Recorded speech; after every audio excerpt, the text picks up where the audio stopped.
At the threshold of incarnation, the soul does not simply forget. It signs a contract written in the language of absolute love, a contract so complete that even the memory of signing it is erased the instant the soul enters the human nervous system. This is not a punishment or a glitch. It is the most radical act of trust the infinite can make, to voluntarily hand over its omniscience so it can taste what it means to become something finite. Think of it like this: before embodiment, the soul exists as pure potential.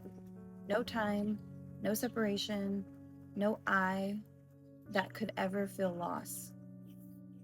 To know itself as love that has been chosen, it must enter a realm where love is not the default atmosphere, but something that has to be remembered, fought for, and reclaimed through contrast.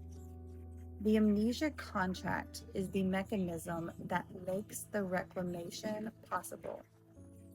It is the deliberate sealing of the soul's infinite memory banks so that the human vessel can discover truth from the inside out, rather than having it handed down from an untouched higher self.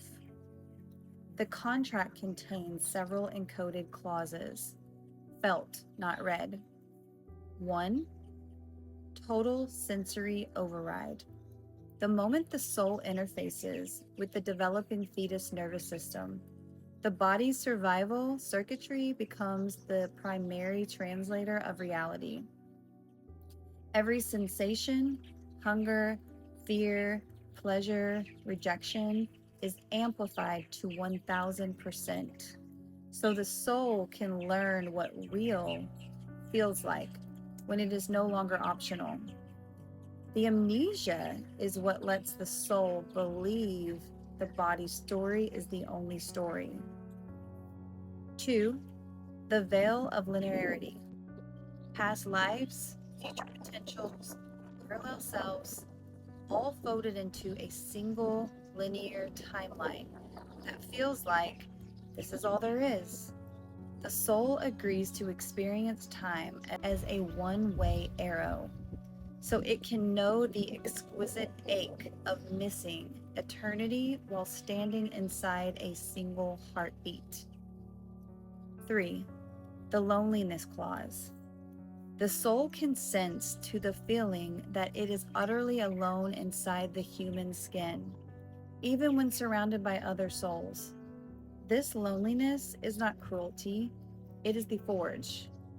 Only through that specific ache does the soul discover that the love it seeks was never outside itself to begin with. 4. The remembering trigger. Built into the contract as a hidden fail-safe. The exact moment the human begins to feel the prison and name it as such, the amnesia begins its slow, consensual dissolve. Not because the soul wakes up in a flash, because the soul finally turns towards the very experience it chose and says, I see you. I'm still here. I'm not leaving. This is why the guru's advice to just be present can feel both true and insufficient. Presence is the first key that unlocks the cell door, but the amnesia contract was never meant to bypass. It was meant to be lived through until the soul, while still fully inside the human, can hold both realities at once. I am the eternal one, and I'm the one who just burned dinner, worried about the rent, and cried in the car. The contract does not end when you die. It ends when the soul, while still breathing, stops trying to escape the human and instead chooses to inhabit it completely.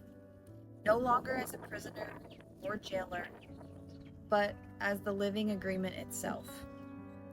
That is the sacred reversal. The amnesia was never the trap. The belief that the amnesia should have ended by now is the last bar on the cage. When you feel the stuckness most acutely, that is not the contract failing, that is the contract completing.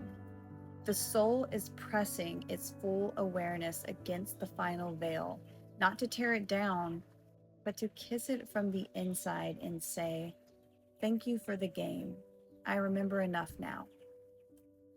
The field does not ask you to transcend the contract today. It only invites you to stop fighting the feeling of having signed it. Breathe with that for a moment.